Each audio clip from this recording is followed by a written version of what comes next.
Okay, welcome to folks as you're joining our webinar. We'll give it a few minutes here to give people an opportunity to jump on.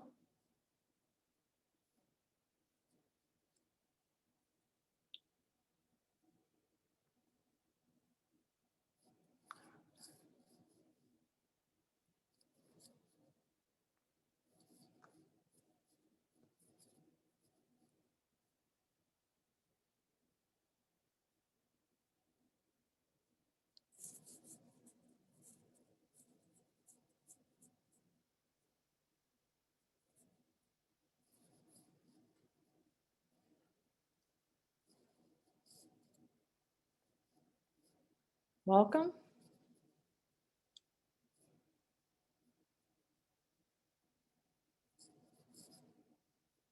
Give you about one more minute and then we'll go ahead and get started.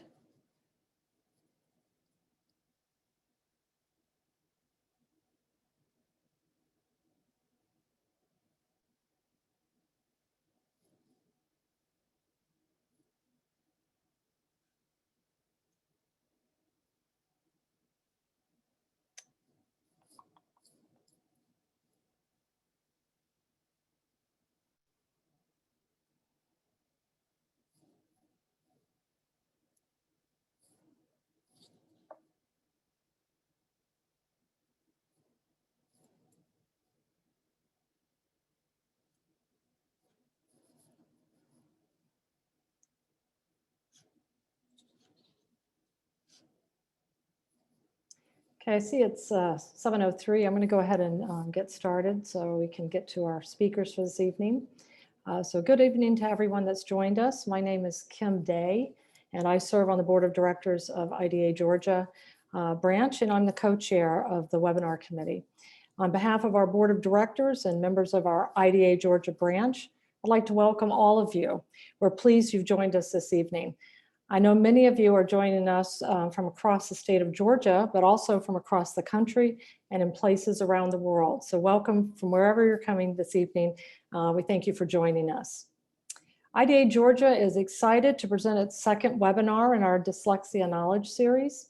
We think you'll learn a lot from our speakers and panelists this evening. Our first webinar in the series was on February the 24th and was entitled Dyslexia, what it is and what kind of instruction will help. Our speaker that evening was Dr. Devin Kearns, an associate professor and researcher at the University of Connecticut and Haskins Laboratories at Yale University. If you were unable to attend that first webinar, you can find a link on IDA Georgia's website to a video recording of Dr. Kearns' presentation, as well as a copy of his slide presentation. We're going to put a link in the chat box for your convenience so that you are able to access that.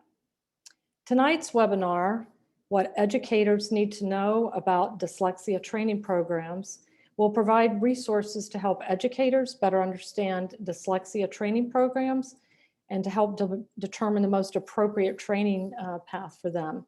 This webinar will also help parents evaluate the dyslexia training used by local education agencies and/or tutors. Before I introduce our speakers and panelists for this evening, I want to let you know that there will be a Q&A session at the end of the presentation this evening. If you have any questions for our speakers or panelists, please submit them at any time through the chat box at the bottom of your screen.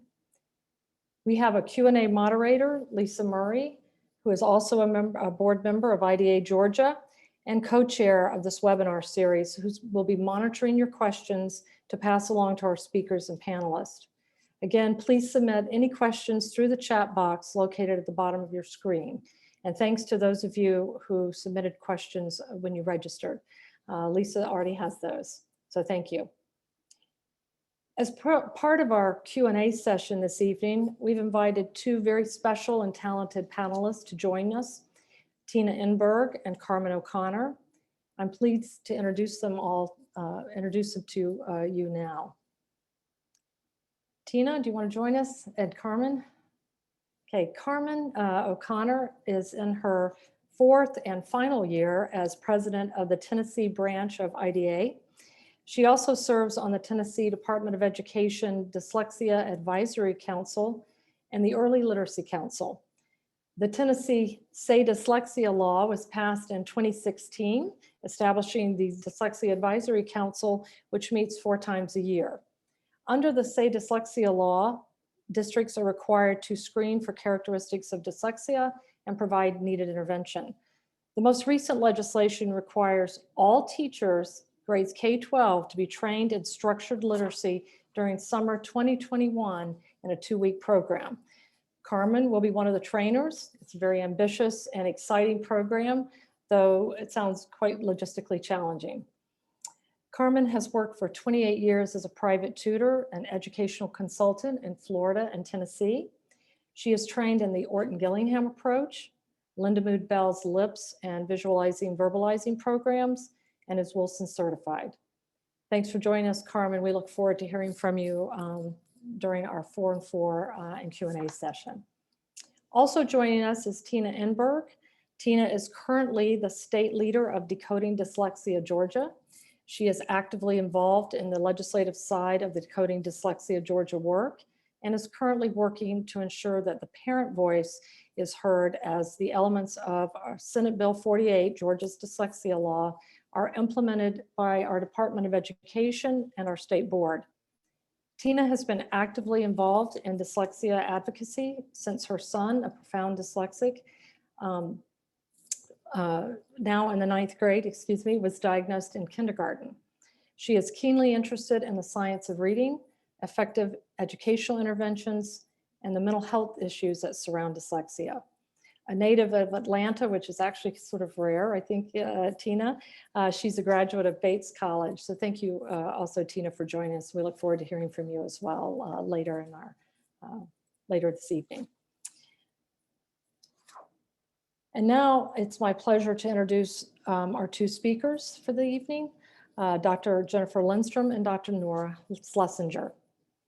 Jennifer Lindstrom is an associate professor in the Department of Communication Sciences and Special Education at the University of Georgia. She's also co-director of the Graduate Certificate in Dyslexia/Dyslexia Endorsement program. Her teaching and research focus on causes and treatment of dyslexia and other learning disabilities, issues surrounding the provision of accommodations to individuals with dyslexia and other learning disabilities, and early literacy with a focus on teacher training and the use of research-based methodologies for improving student performance. Welcome, Dr. Lindstrom. Joining Dr. Lindstrom this evening is also Dr. Nora Schlesinger. Apologize for that, Nora. Dr. Schlesinger was a classroom teacher for almost 20 years. She became a certified academic language therapist to help support her own child with dyslexia and the children that she taught.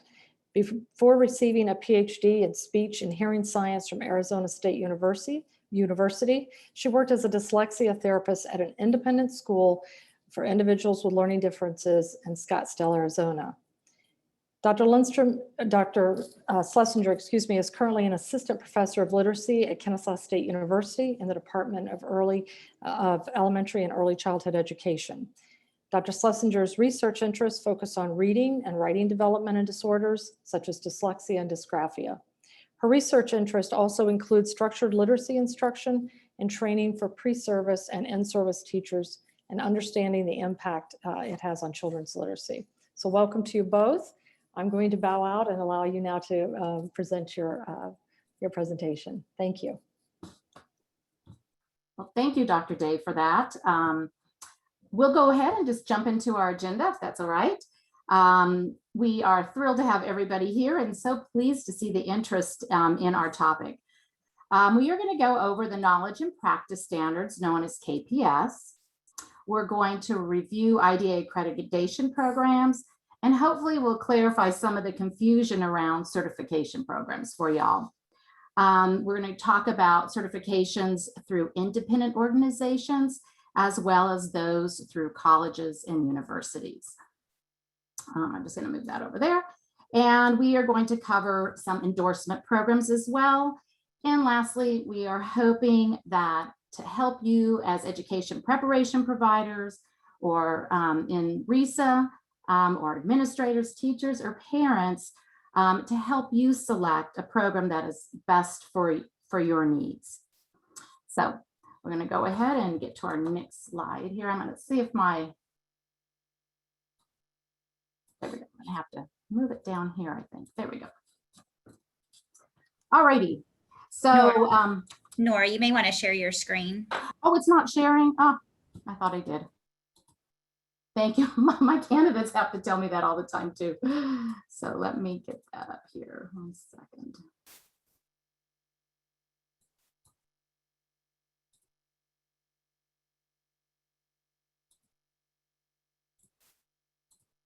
All right. Thank you for letting me know that. So hopefully you can see my screen now. Yes. Okay, perfect. Thank you so much. All righty. All education preparation providers have standards that they have to meet for their preparation programs. And to this end, the IDA, International Dyslexia Association, developed the Knowledge and Practice Standards. These are standards that educators should know and utilize to support all students' literacy development. These standards were refined in 2018 to present a cohesive message across IDA platforms, such as webinars, publications, and conferences and such, with the hope to encourage pre-service institutions and in-service providers to include the Kps standards in their program. The Kps standards consist of 5 standards and associated substandards. So I'm going to just briefly run through those so you have an overview of what is included in these standards. Standard 1 progresses through 9 substandards, and it begins with understanding students' language processing requirements to understanding changing relationships among major areas of literacy development for reading achievement.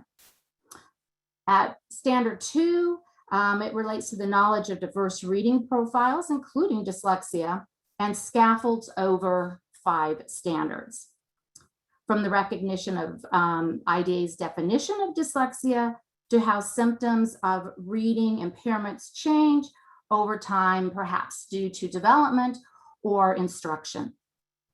An important standard is 3, and that's assessments.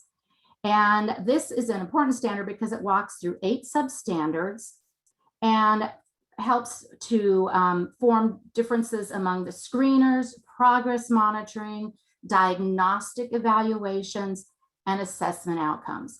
This is a very important standard because, especially here in Georgia, with the mandates of Senate Bill 48 coming as a mandate pretty soon down the road here. So, and it ends with the ability to communicate educational outcomes from your data, from the assessments, to various stakeholders like parents, principals, and maybe other specialists and such. And we progress on to standard 4, which is specific to structured literacy instruction. And it has substandards A through G. A relates specifically to structured literacy. B addresses phonological and phonemic awareness. C covers phonics and word recognition. And you're all probably now noticing that we're starting to go over those 5 components of reading. D encompasses fluency, the accurate word reading, automaticity of reading rate and prosody, as well as the use of technology for those that need it. For E, we get into vocabulary, and F covers listening and reading comprehension. G importantly covers written expression. And then that last standard addresses professional dispositions and practices. So who uses KPS and why? Well, education preparation providers that provide certificate of education would be who we would want to use KPS. And just looking at our NAEP standards, the National Assessment of Education, we can see, now I'm gonna pull all to see a more lengthy presentation of this. And we can see that reading for our 4th, 8th, and 12th graders show respectively 66, 73, and 70% performing at or above basic in 2019. The reading assessments that were given included literary as well as informational texts. And a basic level indicates partial mastery of prerequisite skills needed to perform at the proficient level. So these students are not yet at the proficient level. Therefore, this indicates that consistently, actually, over time, this assessment has shown about 31% of all fourth grade students read below basic. In other words, only about a third of our students in fourth grade are proficient or advanced. And that's a pretty frightening statistic to look at. And of deep concern also is the writing. The Carnegie Report, Writing to Read, shows how important writing is for improving reading comprehension. And the Writing Next report indicates that knowledge and skills for higher education are equivalent to those for employment. And what they have shown is that writing is a ticket to employment and promotion. And when we look at our national assessment of educational progress, we see 4th, 8th, and 12th graders respectively scoring 86, 80, and 79 at or above level in 2019.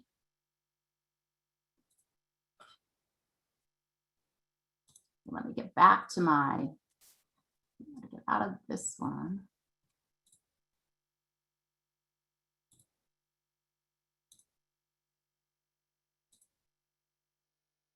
Sorry, I'm clicking too many buttons here. So let me get back to my, lower that and get back, there we go. Can you see my screen now? I think you can. So hopefully I'm on it now. Yes. Okay. Thank you so much. All righty. So as we move along, and further wondering why, we know that 80% of our learning disabled students have a primary problem in reading. And the outcomes just presented from our national assessments are important because reading concerns are the most common issue for students' referral to special education due to language, reading, and or writing. And as Louisa Moats has famously said, teaching reading is rocket science. We need highly trained educators to help close this gap that's there for our students, but also close the research to practice gap that exists in professional institutions preparing licensure for candidates. So I'm going to get over here to a video of Dr. Moats and share that with you. She has some pretty profound words for us. Let me get to, oh, share, there we go.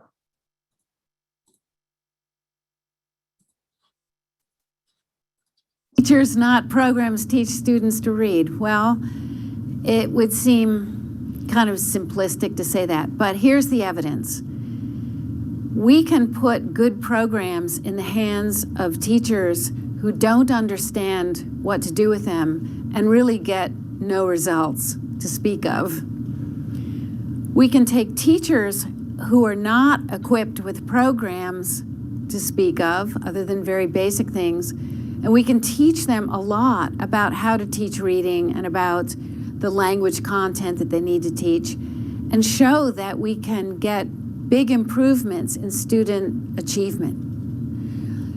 We can also show that there's a relationship between what teachers know and what students learn, although it's kind of complex because we also have to show that teachers are actually teaching and doing and implementing good practices. The best combination, though, of course, is a knowledgeable teacher with a really well-designed program, who receives enough mentoring and support to implement that program with fidelity and with flexibility so that individual student needs are met. If I were in a classroom, again,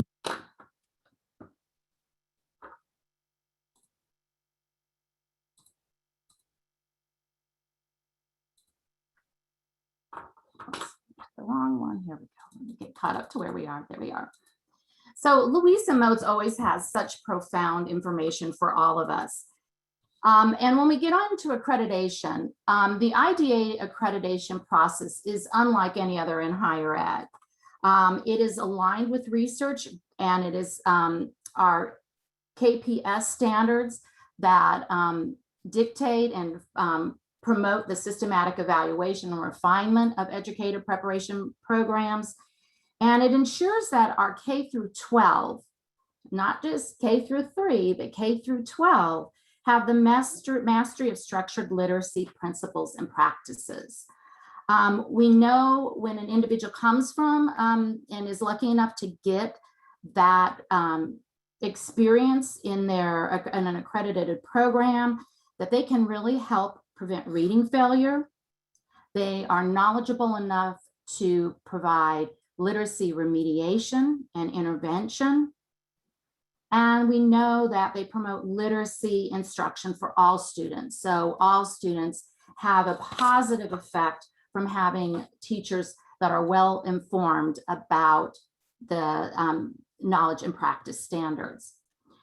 These next few slides, we're just going to go through them, and they're for you to review at maybe a later time on your own.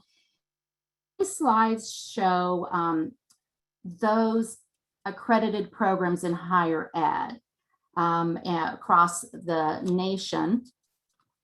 As of yet, there is not any in Georgia, but we're hoping that will be something that will change soon. So I'm going to turn this over to Dr. Lindstrom and let her explain the accreditation process. Hi, everyone. Good evening. And if you're watching this at a later time, maybe good morning, good afternoon. Thank you for joining us. And just to kind of recap what we've already covered and then where we're going for the rest of the presentation this evening. So we wanted to give the foundation of the KPS. So you have that in mind as you are thinking about and hearing about different processes for getting program approval, whether it's IDA accreditation, whether it's a dyslexia endorsement, that you are part of a program that's is already in existence, that's been approved or is about to be approved. And then also what it means for programs that might be IDA accredited, but not PSC approved and vice versa. So there's a lot of different programs that you may have heard about or that you may have already gotten some training with. Some are independent on their own, some are affiliated with institutions of higher education, some are with RISAs. So that's what we will be covering from this point forward. And we're going to kind of go piece by piece with programs that are both embedded and within institutions and then independent. So for IDA accreditation, and Nora, real quick, I'm not sure, there's still that a rectangle that's kind of covering part of the slide. I don't know if you have any control over that, but. No, I don't know. Okay. Am I on the right slide? So just make sure that I'm on the. I think so. If you want to go back one, just to be sure, that would be great.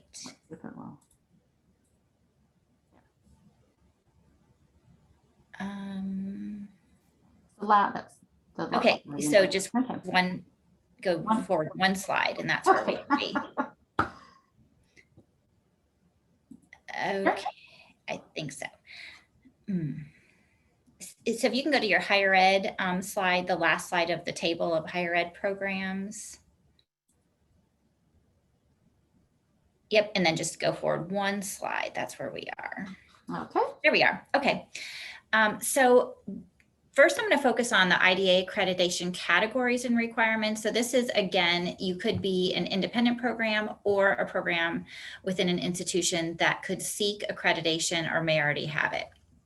And there's two different levels. So the accredited program, the basic accredited program, they are programs that are intended or designed to serve general education classroom teachers or support personnel to provide support. So these are ones who would be, you would think about teachers in tier 1 instruction.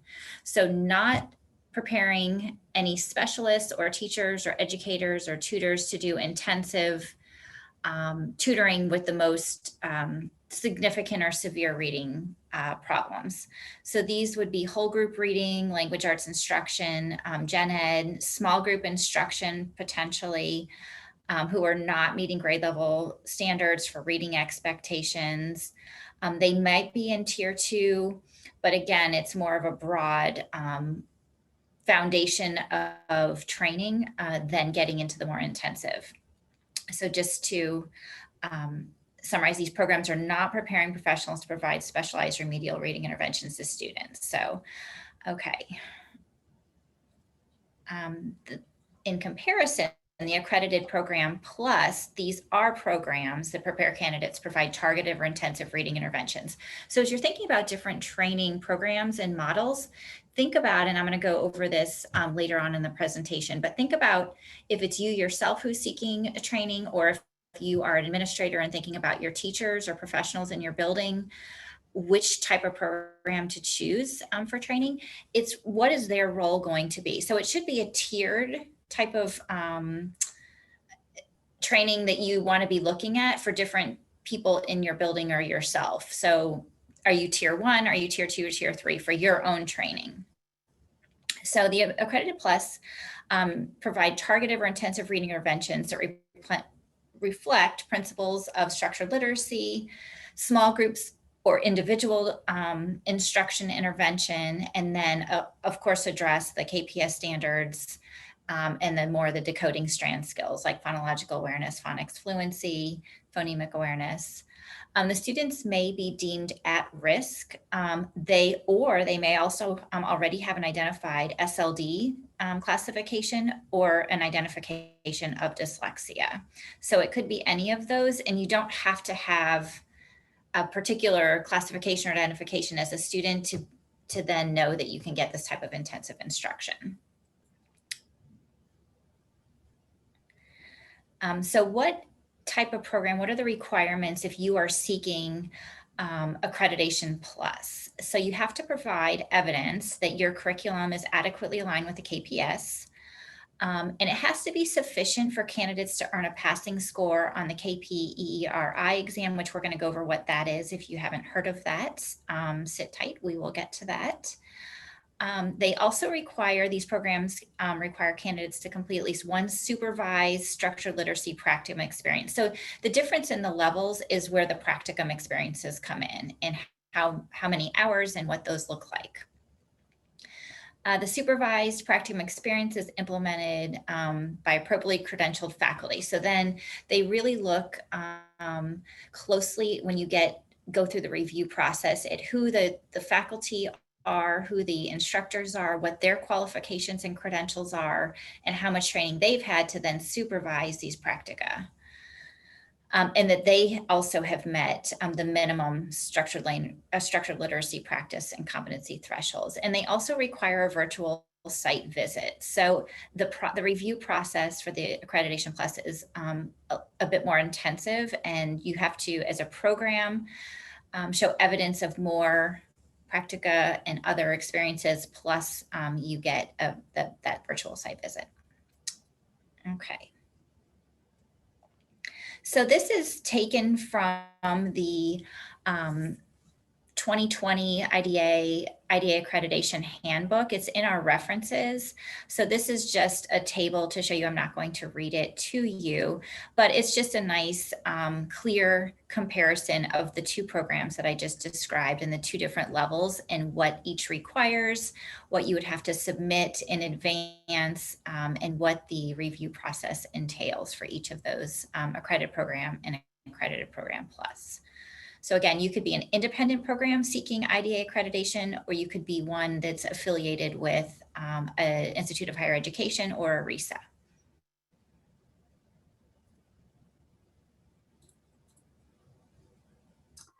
So in addition to higher ed, there are independent organizations that provide structured literacy certifications. As with other, the accreditation of higher ed, these programs ensure that candidates have the knowledge and ability to utilize the KPS and to improve literacy outcomes for students who struggle and or those that are identified with SLD, such as dyslexia. So candidates have to pass an examination for effective reading instruction, and that is the Kperi. And the examination is managed by the Center for Effective Reading. And depending on which program you subscribe for and the hours you're going to do, and as Dr. Lindstrom had said, doing practicums and such, with a passing score, you can earn your certification in as a structured literacy classroom certificate, teacher certificate, or a structured literacy dyslexia interventionist, or a structured literacy dyslexia specialist. And as it goes down each of those, it becomes more and more intense with the practicum and the hours that you need to put in.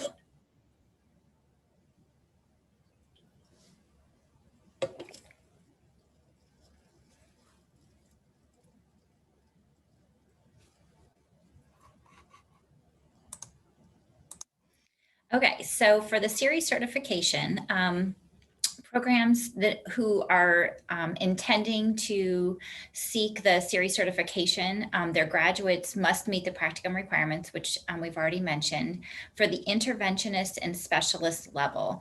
And this is a hyperlink. If you don't mind, Nora, to just click on that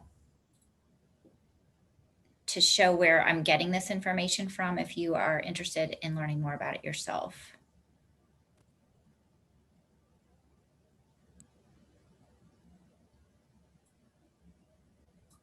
Are you able to see it?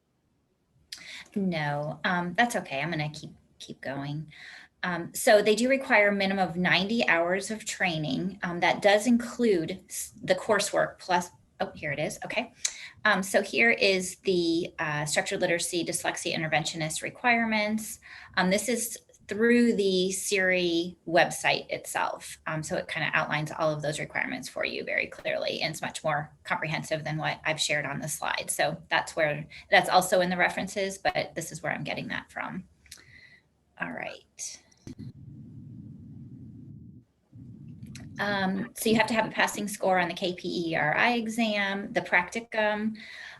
Here are the requirements for that under the supervision or direction of an IDA accredited partner. You'd have one student that you're working with. You have to have a passing score on the practicum portfolio, and then also a minimum 2 academic semesters each, 12 consecutive weeks, 24 sessions, 2 times a week for 60 minutes, 3 formal lesson observations, and so on. And if you are interested in becoming a certified structured literacy or dyslexia interventionist, you would be then kind of like what I said for the plus, accredited plus, you would be then trained or prepared to provide targeted intensive reading intervention, reflect principles practice of structured literacy and the KPS. They typically, again, are those more severe, significant reading difficulties, tier 3 or special education already identified as specific learning disability in reading or dyslexia.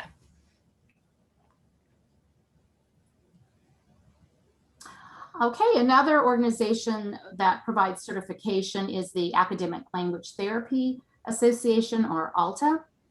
And again, they have assurance that the practitioners, upon passing exams, will have fidelity and provide high quality instruction. Students take the multisensory structured language exam. Therefore, the Multisensory Structured Language Education Council accredits the portion of the Academic Language Therapy Association programs that have that multisensory affiliation.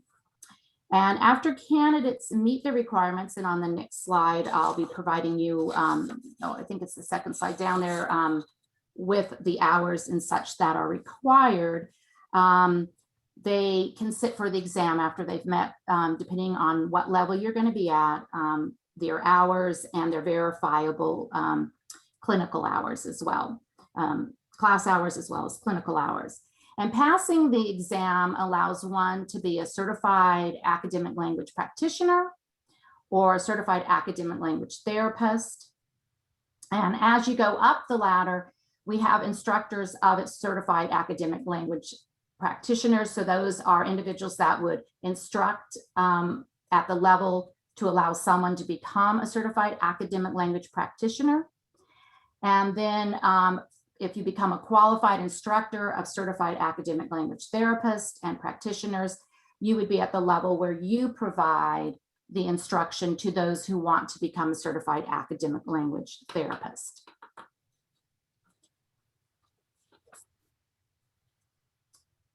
So as mentioned on the last slide, the International Multisensory Language Education Council, which is a mouthful, so IMSLC, they are a program that provide preparation for teachers under ALTA as the credentialing body, and they train, their training requirements have instruction in specific categories and include the active engagement of visual, auditory, and kinesthetic. They want that systematic instruction included, but they do a lot of gross motor, as well as a lot of tactile seeing and saying at the same time.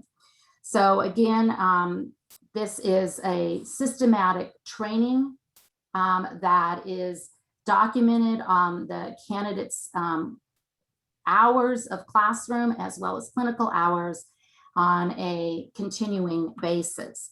So let me show you the table of where these two, the IMSLC and ALTA, fit together. And you can see as we go up here, and degrees, different degrees are required to even enroll in these programs. So if you want to be a certified academic language practitioner, you need to have a bachelor's. And if you want to be an instructor for those individuals, you also have to have a bachelor's.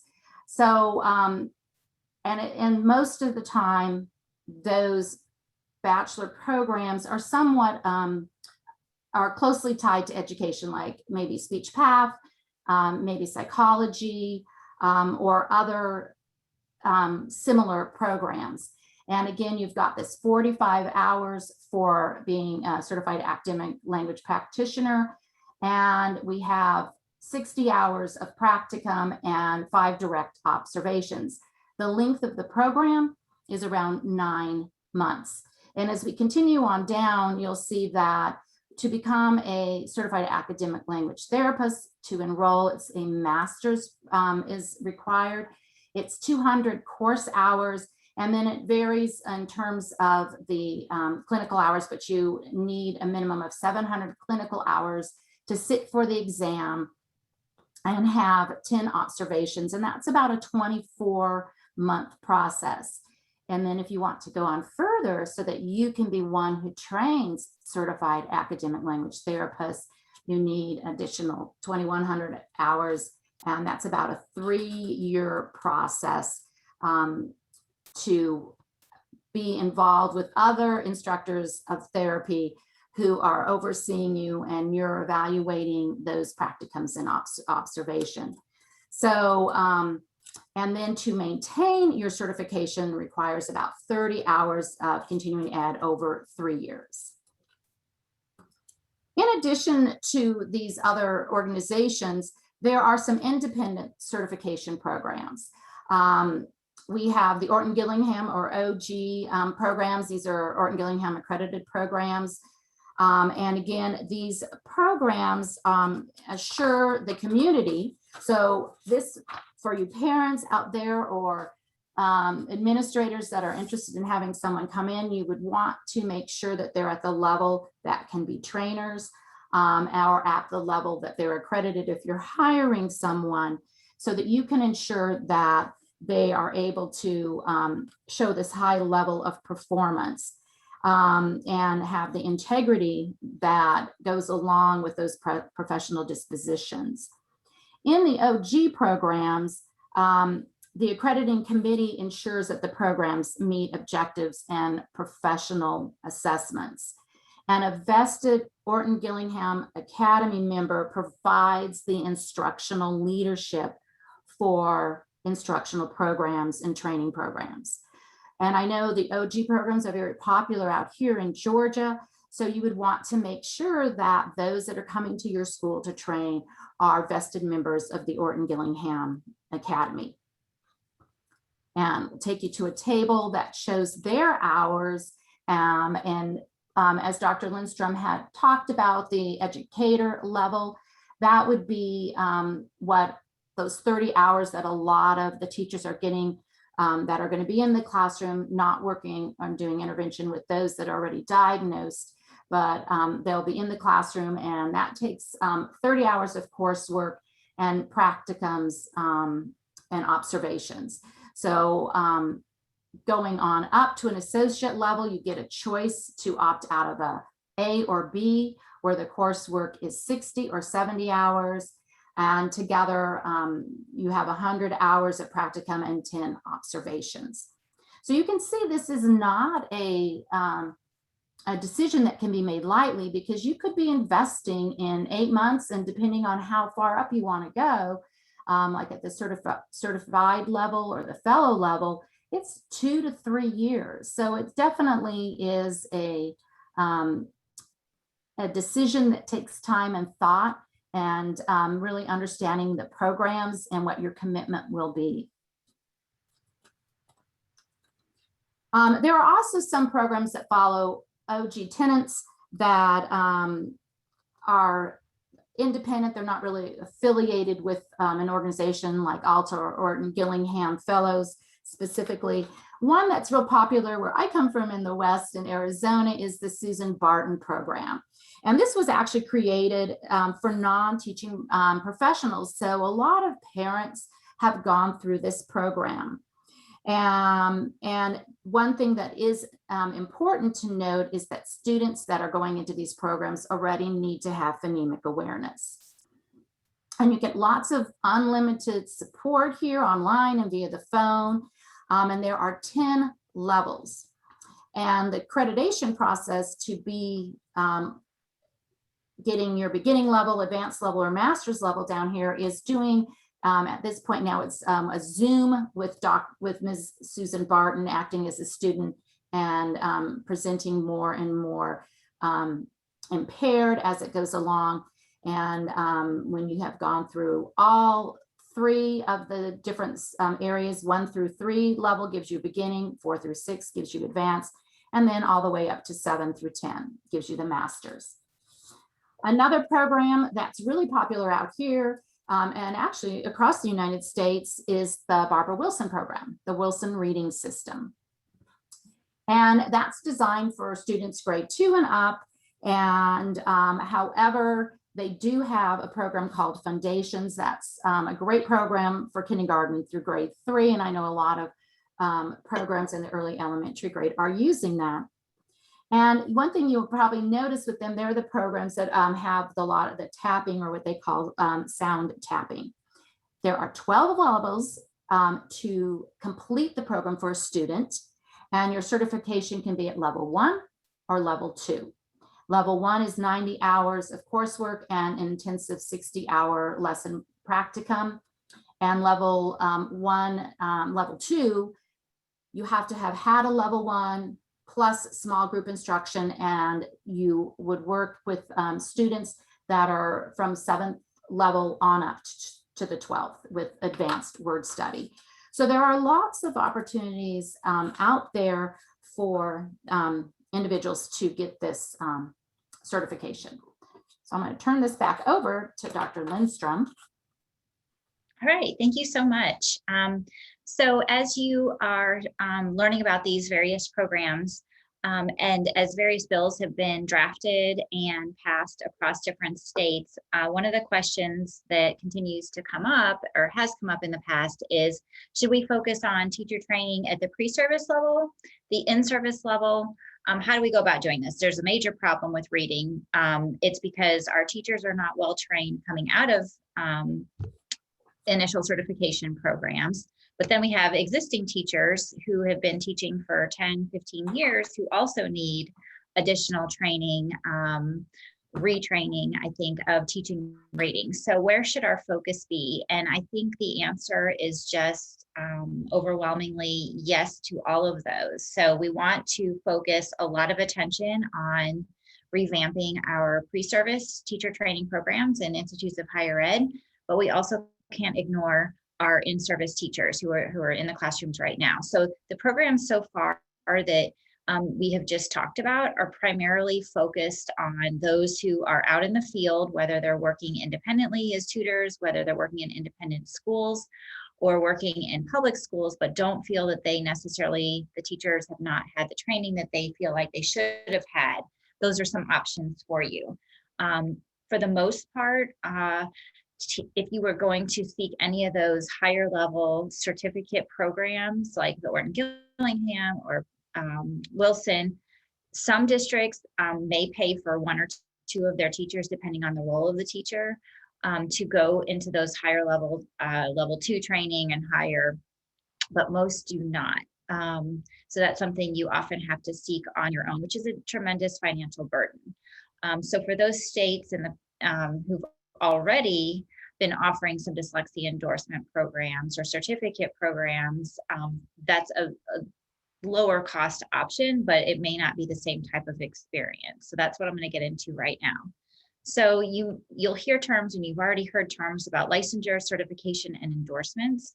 And just so it's certificate, keep in mind that a certificate does not really hold any sort of weight with pay increase, the PSC, the Professional Standards Commission, the Department of Education.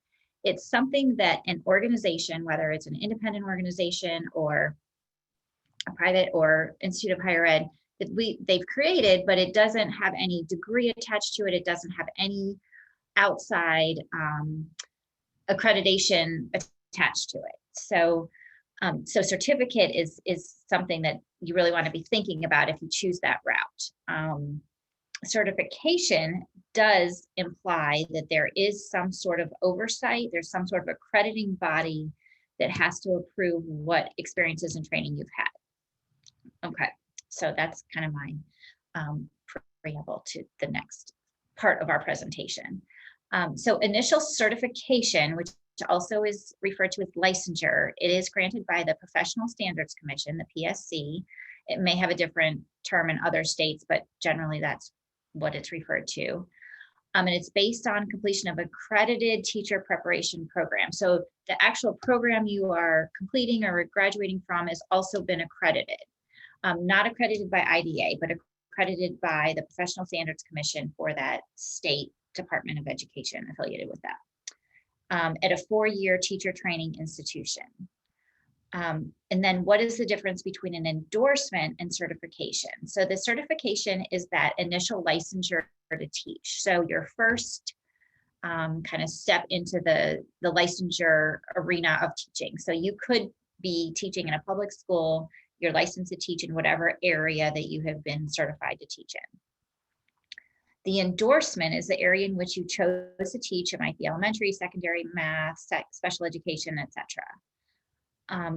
Then there are additional endorsements that can be added on to an initial certification, not a certificate, but certification. So that might be gifted, ESOL, dyslexia, autism. There's all sorts of endorsements to choose from, hundreds.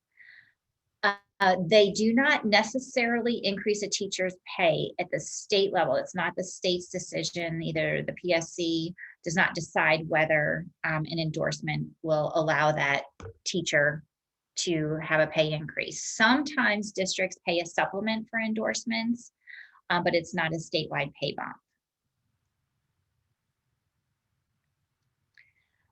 Okay, so then there are these college and university certificate programs, and this is kind of what's bringing all of this together, what we have covered so far. They're typically offered at the graduate level, not always, but more often than not. They do not lead to initial teacher licensure, an administrator endorsement, or graduate degree. most of the time the students can enroll as a non-degree or dual enroll as degree seeking students. So let's say you have a master's degree in undergraduate and a master's degree in elementary ed, and you're feeling like, oh man, I really could use some additional training to fill in some of the gaps. And I've heard all about the science of reading. How do I learn more about it? And a certificate could be something that you would pursue if there's not an endorsement option. Certificates are also really appropriate for people who don't have a teaching license or certification, but they want to learn more. It might be a parent, it might be somebody completely out of field, and they don't really want to teach in a school, but they do want to do tutoring. So you might just pursue our graduate certificate program at UGA. We just require a degree. It could be completely unrelated to teaching, to reading, to anything to do with special education. But it doesn't give you an endorsement or certification to teach, but you could do something privately. So just to emphasize that the certificate does not guarantee the completion will result in rank endorsements or salary increases. So you couldn't go back to your district and say, well, I have this graduate certificate, I should be able to do X, Y, or Z and get paid more to do it. You might think so, and you're better qualified to do your job, but in terms of the PSC, that's not the case. So if you're not sure what is the right path for you, reach out, contact the state licensure board or the PSC prior to enrolling in a certificate program, and of course, reach out to that program itself.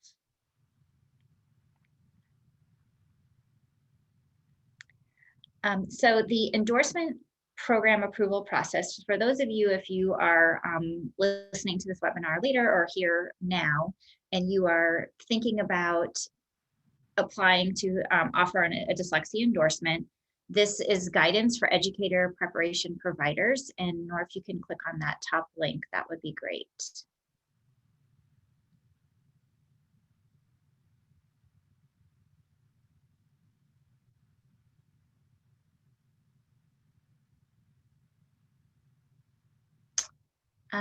So that is this is important too. So this is the actual dyslexia endorsement that you want to read over before. And this is explaining what you have to include in the program and the process.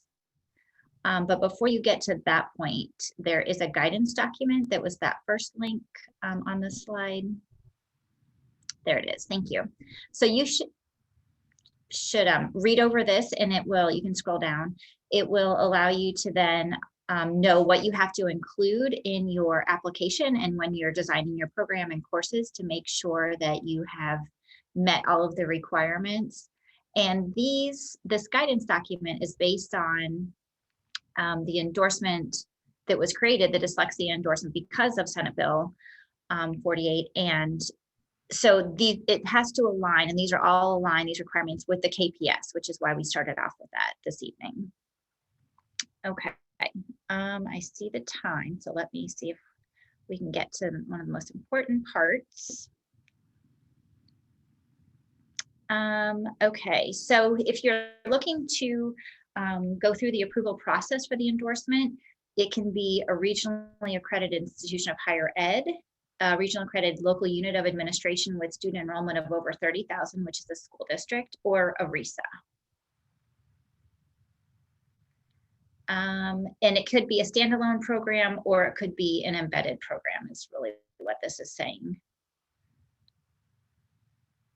These are the current existing 13 programs that have been accredited. If you are on this webinar and you know that your program is going through the approval process, or you're submitting an application, feel free to share that in the chat. I know there are more that are coming. But as you are looking at these and deciding which is the one you want to enroll in potentially, sometimes I know that districts are not giving teachers an option. It might just be the one that's closest to them. And they say, we will fund 6 teachers from our district or our building to enroll in this particular Middle Georgia RESA dyslexia endorsement program. If you don't choose this one, if you don't enroll in this one, you're paying out of pocket. So again, we're trying to guide administrators also in determining which program is best for each professional because they're different. Again, it should be a tiered kind of mindset that you're thinking of in terms of training. So for eligibility, if you are interested in pursuing the endorsement, you must hold a level 4 or higher renewable professional certificate in any teaching, service, or leadership field. To be eligible for the 5-year induction dyslexia endorsement, you must hold a level 4 or higher 5-year induction certificate. And then in-field, individual with the dyslexia endorsement is strengthened and enhanced competency for recognizing characteristics of dyslexia and so on. And then you can see the state approved curriculum course and certificate fields at the Georgia PSC. Okay, so I want to close the presentation with this and thinking about how do you know if either somebody's working with your child and you're not quite sure what kind of training they've had. Hopefully this has helped already. But if you yourself are seeking training, which program should I look at? How do I know? How can I choose? Or if you're an administrator wanting to send some of your teachers or SLPs or school psychologists, if they're asking, they want to be trained, how do I pick? So first of all, you want to make sure that you can look at the program and their courses and the objectives of the course, the sequence, and see, does it look like it's aligned with the KPS? So you have that information now. We just went over it, and then it's also on the IDA website. Think very carefully about what are you doing now, or what are these professionals doing in their current role, and do you see them changing? So again, you want to choose the tier of training that is best aligned with your future goal, professional goal. You want to think about previous training and experience of the individual. So I often get questions from prospective applicants that say, I am level 3 certified in Wilson. Am I eligible for the endorsement? Well, no, the PSC has not approved that Wilson program to serve as an endorsement program. Can I use some of those courses in to replace the courses that you're requiring? The answer would be no, because our program does not include any Wilson courses. We can't swap out because that's independent of our institution. You want to think about, and also I get a lot of questions. Well, if I already have this certification from Orton Gillingham, do I need this also? And that's maybe. It just depends what you're wanting to do with it. Are you wanting to teach? Are you wanting to do private? Are you already doing what you would want to be doing, and so you don't need additional training? Think about the rigor and length. Some are, 1 semester, you could finish the entire endorsement program. Some are 5 semesters. Some are several years, as Nora showed you with the Orton Gillingham and Wilson training. Look at the qualifications of the instructors. Is it 1 instructor for the entire endorsement program? What is their training? What are their qualifications, their credentials? Is it multiple? So, you really need to do your homework in looking at programs. And then what do you want out of it in terms of your credential goal? What do you want, a degree, a graduate degree? Are you looking for an endorsement? Are you looking just for a certificate that you want to work independently, and that would suffice? And then cost, of course. So are you paying? Is your district paying? Are you getting a supplement? Are you getting some scholarship money from IDA to help pay for your training? So that's a really important factor and one to think about, obviously. So how much are you willing to invest in this time and money? And then in closing, just to make sure everybody is aware, there may be others in the state that I didn't include, but the IDA Georgia does offer scholarship opportunities for training, and I know others. Lisa and Kim could probably talk a little bit more about that if anyone has questions, but I wanted you to all be aware of this if you didn't know. And it is 8 o'clock, so I'm going to stop here so we have plenty of time for the panel and questions.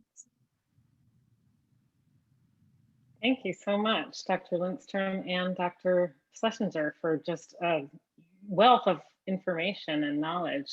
We're going to move into what we call our 4 in 4 section. So our 4 panelists, which include our 2 presenters that we just heard from, and we're going to bring Carmen O'Connor and Tina Enberg back, who Dr. Day introduced at the beginning of the presentation. So each of our 4 panelists who will be here to answer questions for the last 15 minutes. You can base your questions either on the presentations. I've captured some from the chat and other questions that people asked in their registration. But I want to give each of our 4 panelists 4 minutes to talk about their connection with dyslexia legislation. And just as a reminder, Kim introduced them prior, but Carmen O'Connor, who will speak first for 4 minutes, is from Tennessee, IDA branch, and Tina Enberg is from Georgia, decoding dyslexia. So Carmen, take it away. Wow, that's so much to follow and so much terrific information. You know, I want to talk about the exciting new training that's happening in Tennessee, but first, for a little background, we had our Say Dyslexia law passed in 2016, and it really developed into some very good things. I think probably one of the best is the Advisory Council, which meets 4 times a year and is very diverse. They really worked hard in picking people from different areas to bring to the table. And I think, I don't know, I want to say there may be 15 people that meet along with the Department of Ed. And it's a very relaxed, interactive, honest meeting where we really say what's on our mind with what's not happening with kids with dyslexia, even though the law is in place and everybody wants the best. You know, we don't have the universal screeners. We don't have a lot of information out there that needs to be out in the rural setting. But on the positive, the really important thing, I think, is that the interest is there and it is moving the needle in terms of getting dyslexic kids more intervention. But in addition, what it's led to is this new, it's called Reading 360. And Penny Schwinn, the Commissioner of Education, Commissioner of Tennessee, has really persevered through COVID, through a $60 million grant that the governor pulled back because of COVID, pursued federal grants, got $100 million in federal grants, which is where we're sitting right now, and continuing to push through training. It isn't K through 12, it's K through pre-K to grade 4 teachers.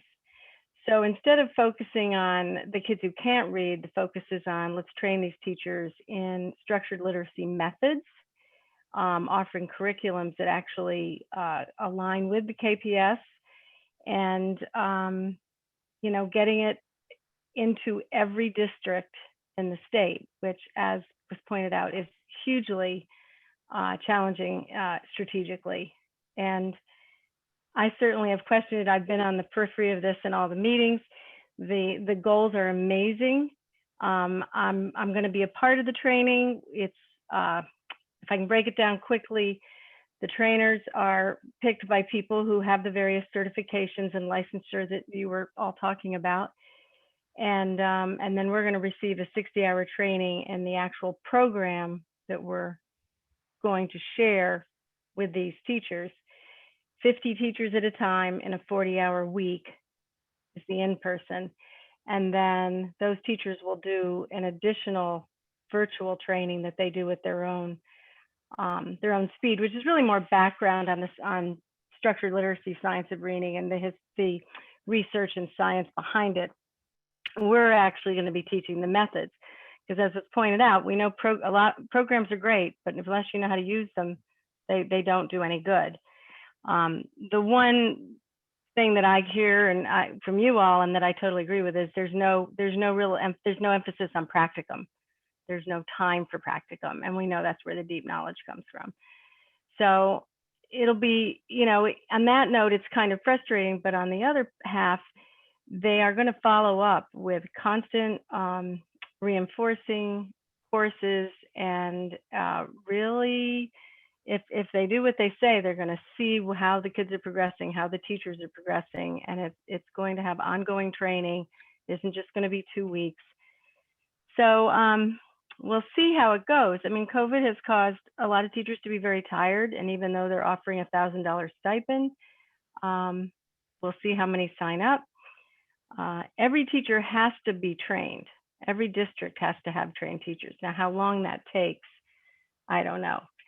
But I don't know. On the positive, haven't we always said, gosh, it'd be just great if we could just get this into general education, starting with pre-K, and maybe those readers that are really struggling are much fewer. There are always going to be some severe ones, but I think the goal is really really awesome. We'll just have to see how the logistics work. It's a big topic. A couple of things I wanted to highlight was that they've put in a literacy implementation network. So there are 8 mentor districts that service 48 surrounding districts. And the Department of Ed has a literacy skills plan that provides materials, universal screeners, RTI help, parent notification, professional development from K through 5. So they're really trying to pull in community, administrators, teachers. They're trying to incorporate the whole picture for a change instead of just saying, we're going to train teachers and leave them out there. They're really trying to bring it in. There's 160,000 families are on the website that the Department of Ed put together that is giving them decodables and videos on how to work with their children. And all of this is kind of in the positive coming out of COVID. But I think I'd have to come back and report in a year as to how it's all played out. But you know, I've been doing this a long time, and at least it's something going in the right direction. And they're really, really smart people working hard. Logistics are logistics. And we are a state like Georgia where we have a huge amount of very poor rural districts with a lot of resistance to the concept of dyslexia. So how we get into those corners, that's something our board works really hard at. You know, we're really spaced around the state, and we work very hard in those rural settings trying to work against the mindset that assistive technology is not fair and all the others that we know. So Thank you, I don't, Carmen. I know I got to end it there. I know. And actually, it's very timely because there was a question that in the chat to move on to Tina now. Where does Georgia stand with dyslexia legislation? So Tina, we're going to turn it over to you for 4 minutes now. Thank you. We're a little bit different. We're structured a little bit differently. I don't know how many LEAs Tennessee has. We have 181 LEAs, and it's very hard to reach them because of the way that our local control is set up. The State Department of Education works in one way, and it pushes information down to the districts. And then it's up to the districts essentially to decide what it is they're going to do based on the parameters that are set by the State Board of Education. To give you a little update on what we've been working on legislatively, I would love to say that February 2020, we had the most amazing dyslexia day, and we happened to have President Pro Tem Butch Miller come to our lunch, and he met with the Learning Ally people, and he met a whole bunch of kids in the room who have dyslexia. And we had a great meeting with him, and we pressed upon him the fact that SB 48 passed through with a very limited amount of money set aside in the budget, and that if it continued without essential funding beyond the money set aside to print the dyslexia handbook, that it was going to be an unfunded mandate. So he said, send me a letter. So my legislative chair, Beth Haynes, and I put together a very convincing letter that we mailed out on, I think, either February 28th or so. And guess what? Really bad timing. We had the unfortunate situation where our Senate Appropriations Chair, Jack Hill, who was someone who was advocating on our behalf. We have some very amazing parent advocates in the Statesboro area who had worked with him extensively about securing funding. His committee is responsible for allocating funds into the budget, along with the House, on the House side as well. And Chairman Hill unfortunately died of a heart attack in April. So to shorten the story a little bit, we cruise on into this legislative session, and there's a lot coming out of it from the fallout from the election in November. And we had lost Chairman P.K. Martin of the Senate Education Committee. He did not win re-election in November, which meant that we were assigned a new Senate Education Chair and Co-Chair and new House Education Chair and Co-Chair. And because we couldn't get down to the Capitol the way we normally would, we mounted in February a virtual dyslexia day at the Capitol and encouraged parents to reach out to their legislators. And we had continuing conversations with Senator Parent, who was on the Senate Education Committee during the time that SB 48 was threshed out. And eventually she inserted a line item for $1.6 million into the budget. It bounced over to the House. We do have some strong allies in the House in key positions, and we really lobbied hard to them. Initially, it got pulled out, and then we heard at the last minute that the money did make it into the final fiscal year 22 budget. So we are excited that $1.6 million has been allocated for districts to pay for screening instruments that are of high reliability and validity to screen for students of dyslexia, for dyslexia. We are excited that the money also pays for a dyslexia specialist to take a seat at the Sloppy Floyd Tower in the Department of Education to provide technical assistance to school districts. I don't know when the state plans to put out the hiring specs on that job, but needless to say, it is a position that needs to be filled. And unfortunately, we just still have a lot of myth busting that goes on day in, day out. There are always things that come back to us, and you know, we're on Twitter, we're on Facebook. We also have a website, and so we're offering technical assistance to parents who reach out to us for that help. And we hear the craziest things you wouldn't imagine. One of our greatest concerns is that this dyslexia handbook, a single copy was sent out, maybe 2 copies were sent out to every school. But that doesn't mean that it's not sitting in somebody's reading stack behind their desk. And this ideally should be in the hands of every teacher in the state, because this is the guidance. This is the official guidance from the state on how to handle students who have dyslexia. So some parents are starting to bring this into their IEP conversations, and I think that's really important. And so from here, we've got screening, but then what next? Which the presentations that Dr. Lindstrom and Dr. Schlesinger did this evening, I'm hoping that LEAs across the state are planning ahead of the mandate for screening and starting to think about this holistically and how they are actually going to help students with dyslexia in their schools. COVID has exposed a lot of weaknesses, and we can only go up from here. Thank you so much, Tina.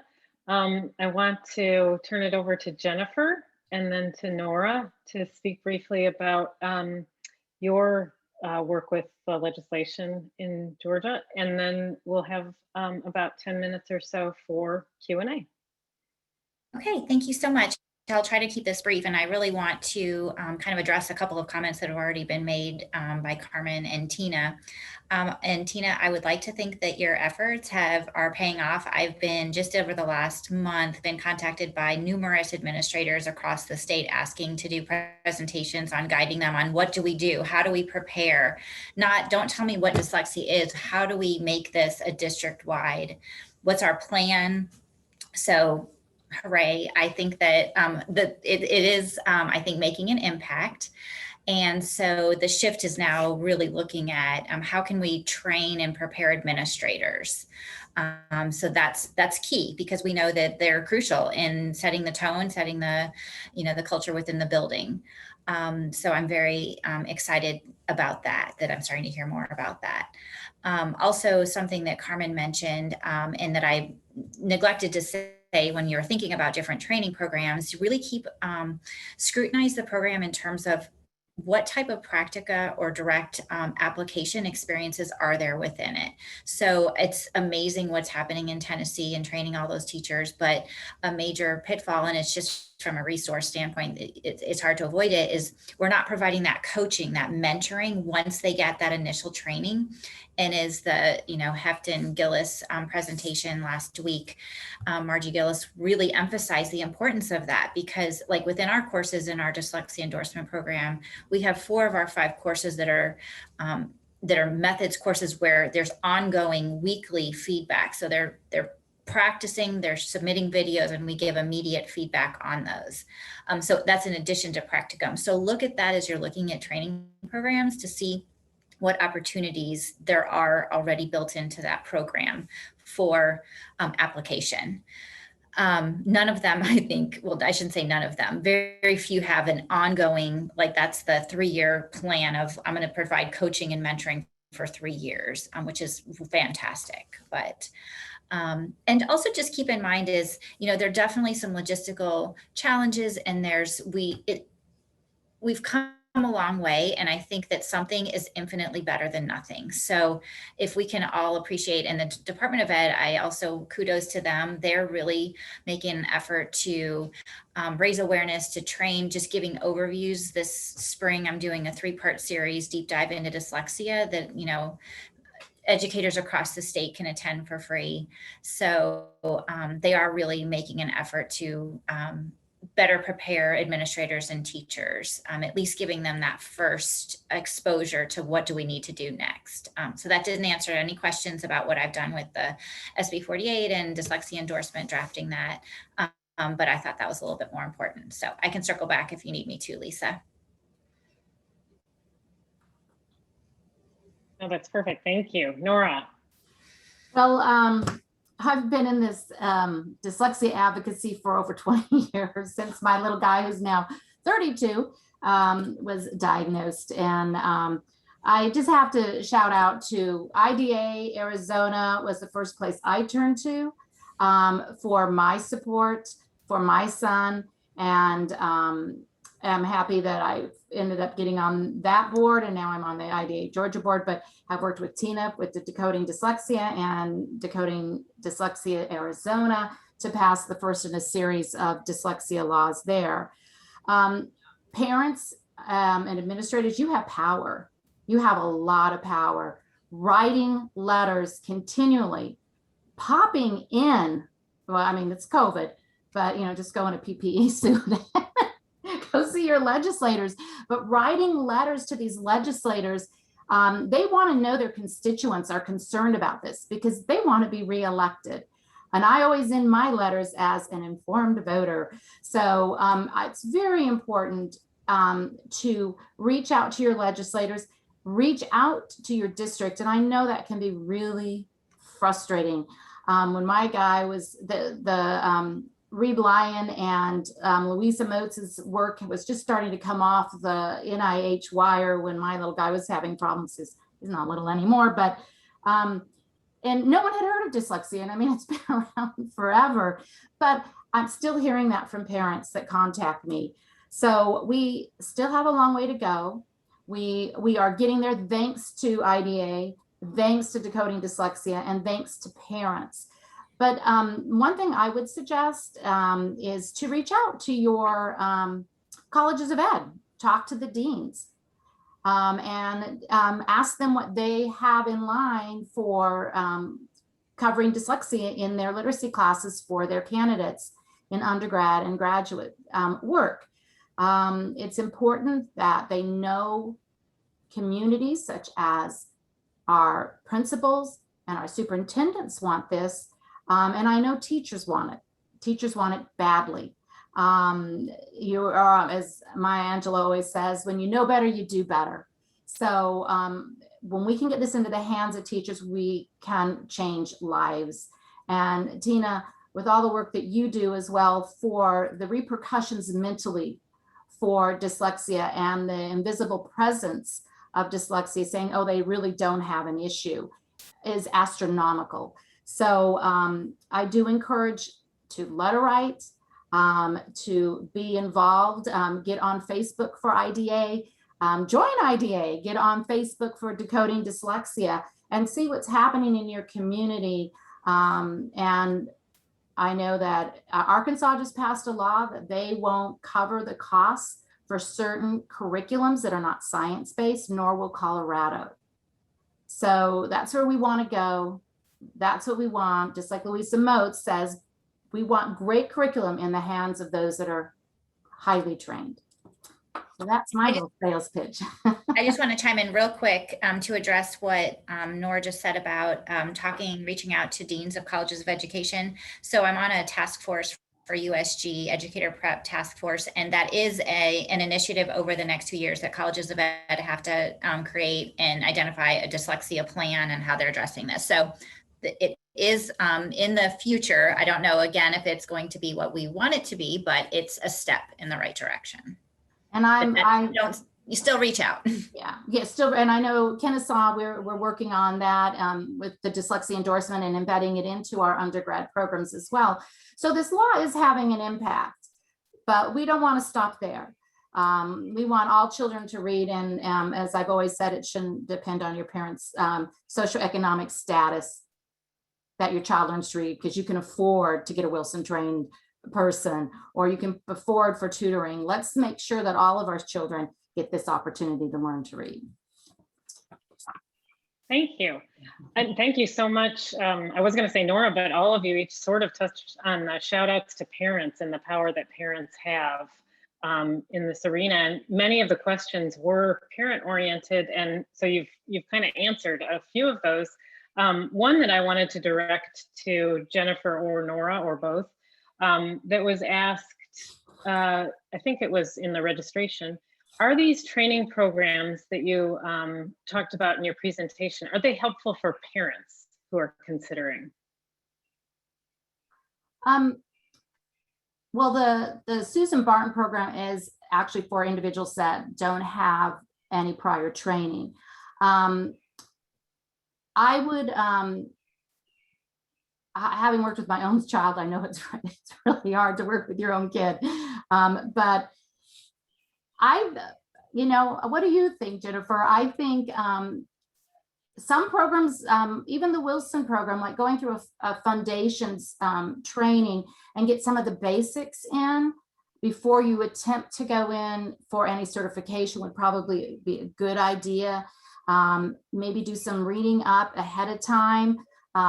Really start going to webinars and getting some background so you understand the terminology you're going to face in these classes, because it's not easy. It is not. And I'm Wilson trained, and I'm also a certified academic language therapist. I have Linda Mood Bell training.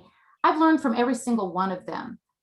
But you have to tune and make sure you have fidelity to that program to make sure it works. So I don't know if Jennifer, you have other input there. I think all that's true. And I guess it depends, what role do you want to play as the parent? You also want to, be the tutor. And so if you do, then you have to get really extensive training.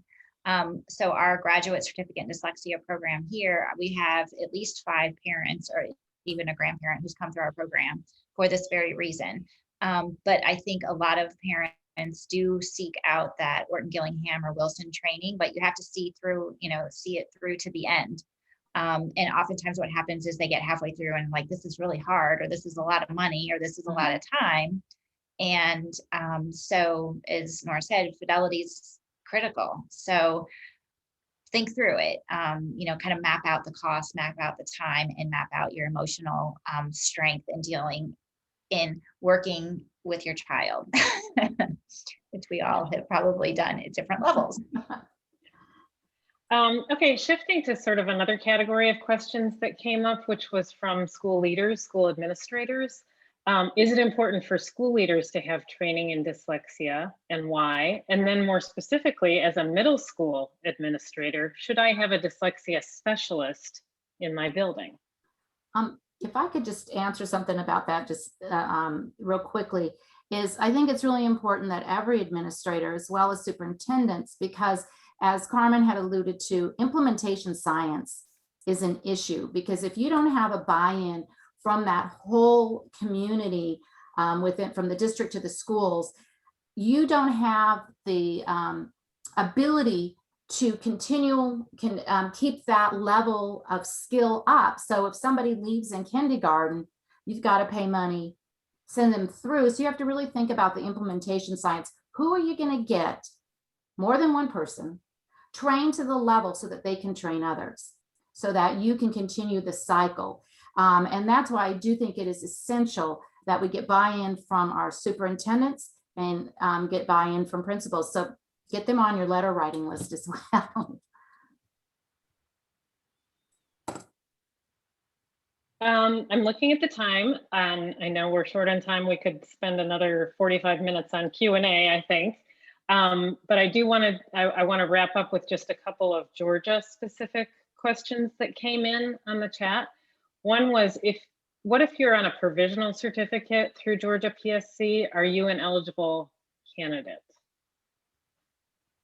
I think for the endorsement program, maybe. I will try to answer this one. Once you are no longer provisional, yes.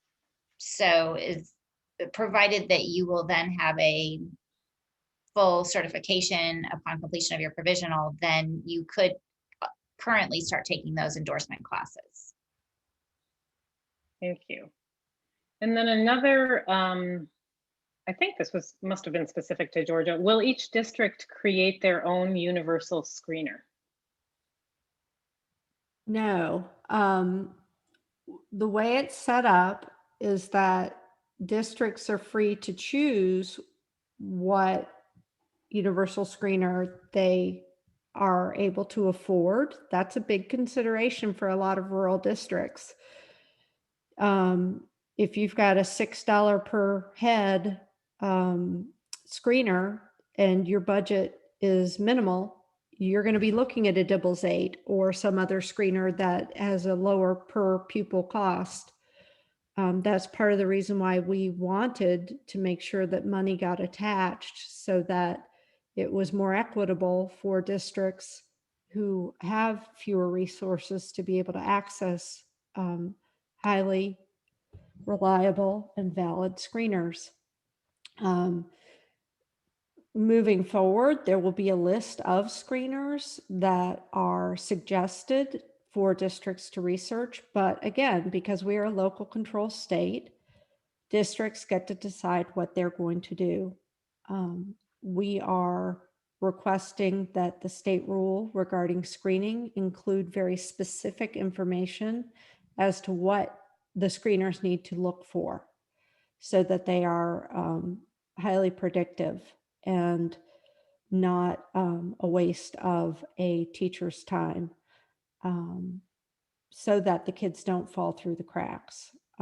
That's part of what's going on right now, what I've got on my 32 open tabs on my laptop.